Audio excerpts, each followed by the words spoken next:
Now, so the next topic we start is the carbon cycle. The circulation and recycling of carbon from the atmosphere to living organisms and after their death back to the atmosphere is called as carbon cycle. यानी ये जो cycle होता है कि carbon dioxide हमें atmosphere से मिल रहा है और वो वापस जा रहा है डिकम्पोज होने के बाद, इसको पूरा साइकिल बोलते हैं. Abiotic carbon atoms are circulated and recycled into biotic form mainly through photosynthesis and respiration. जैसे मैंने बोला था कि प्लांट्स जो है वो ऑक्सीजन रिलीज करते हैं, कार्बन डाइऑक्साइड को इनहेल करते हैं और जो ऑक्सीजन उनसे आता है वो हम रेस्पायर करते हैं और हम कार्बन डाइऑक्साइड रिलीज करते हैं. तो ये जो साइकिल फॉर्म होता है कार्बन साइकिल, ये फोटोसिंथेसिस और रेस्पिरेशन का ये एक प्रोसेस से होता है. Hence, the carbon cycle is one of the most important biogeochemical cycles. Plants convert carbon dioxide into carbohydrates by the process of photosynthesis. तो ये जो plants है उनके पास जो कार्बन डाइऑक्साइड होता है वो कार्बोहाइड्रेट्स में कन्वर्ट करते हैं उसको फोटोसिंथेसिस से. Carbohydrates is very necessary and essential for the growth. They produce carbon compounds like proteins and fats too. Herbivores feeds upon plants. Carnivores feed upon herbivores. In this way, the biotic carbon is transported from from plants to herbivores, herbivores to carnivores, and from carnivores to apex consumers. तो उन्होंने बोला कि ये जो plants है वो carbon dioxide को carbohydrates में कन्वर्ट करते हैं, उसको स्टोर करते हैं in the form of fats, protein, nutrients ऐसे फॉर्म में. ये जो हर्बीवोर्स है जो प्लांट्स खाते हैं तो वो एनर्जी उनमें चला जाता है. फिर जो कार्निवोर्स है जो हर्बीवोर्स को खाते हैं तो एनर्जी इसमें ट्रांसफर होता है. और फिर जो लास्ट में एपेक्स में ओमनीवोर्स वगैरह आते हैं वो कार्निवोर्स को खाते हैं तो एनर्जी ऐसे एक के बाद एक सब पे ट्रांसफर होता है. This is the reaction given. Eventually, after death, all type of consumers are decomposed by decomposers. यानी कोई भी टाइप का कंज्यूमर हो डेथ के बाद तो सारे डिकम्पोज होते हैं डिकम्पोजर्स के थ्रू, जैसे बैक्टीरिया है, फंगाई है, and carbon dioxide is release again into the atmosphere. ये जो डिकम्पोजर्स जैसे बोला था कि जो प्रोसेस होता है डिकम्पोजिंग का उसमें काफी सारी एनर्जीज रिलीज होती है, हीट एनर्जी वगैरह होती है.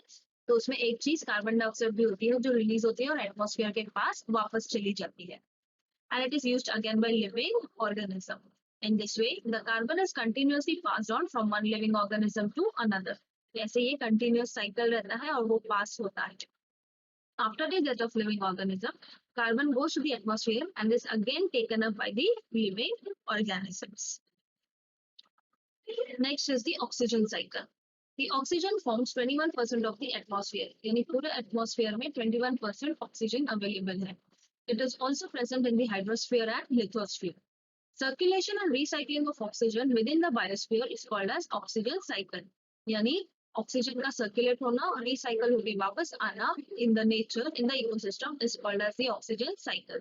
This cycle too includes both biotic and abiotic components. यानी जैसा हमने कार्बन डाइऑक्साइड का देखा था सेम ऑक्सीजन का है कि हमें ऑक्सीजन मिलता है, हम कंज्यूम करते हैं, हमारे मरने के बाद वापस वो एयर में चला जाता है. इसमें बायोटिक अबायोटिक यानी living thing non living thing सबका हाथ है, सबका प्रॉपर क्या बोलते हैं हेल्प करते हैं to carry out this process. Oxygen is continuously produced as well as used up in the atmosphere. Oxygen is highly reactive and it readily reacts with other elements and compounds. As oxygen is found in various forms like molecular oxygen, water, carbon dioxide, inorganic compounds, etc., the oxygen cycle in the biosphere is extremely complex. जैसे हमने बोला था oxygen है वो बहुत reactive होता है, यानी किसी भी सब्सटेंसेस के साथ वो मिक्स हो सकता है.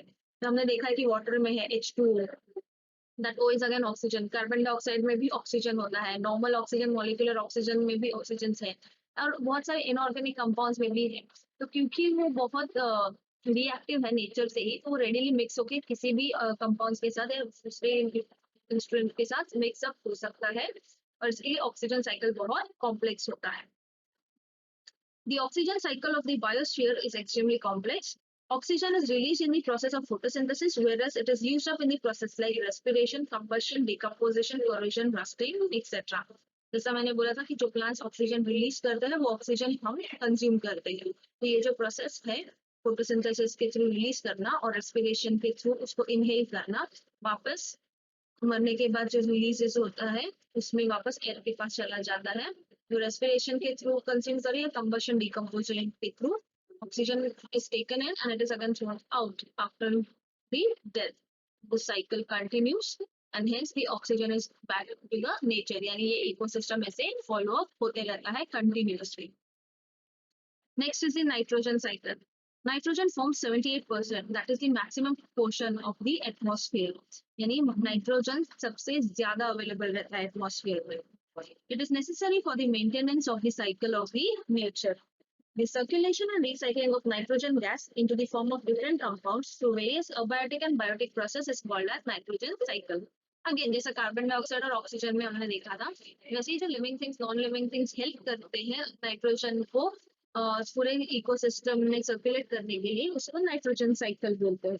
कि अगेन वो हमें एक प्रोसेस से वो नाइट्रोजन साइकिल मिलता है, फिर एक प्रोसेस से वो नाइट्रोजन साइकिल नाइट्रोजन जो है वो वापस एयर में मिक्स हो जाता है. जैसे आपने देखा रहेगा, ये देखो ये जो नाइट्रोजन है वो अवेलेबल है सॉइल्स में वगैरह, तो ये कंज्यूम करेगा, प्लस जब ये इसका जो गोबर वगैरह होता है उसमें भी वापस नाइट्रोजन होता है, वो वापस मिक्स होता है, तो ये रिएक्ट होते हैं पानी के साथ वगैरह, एटमॉस्फेयर में जाते हैं तो वापस मिलता है.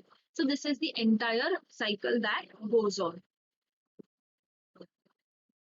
All organisms participate in the nitrogen cycle. It is an important component of proteins and nucleic acid. तो इसमें बहुत important proteins और nutrients वगैरह रहते हैं, इसके लिए बहुत जरूरी होता है ecosystem.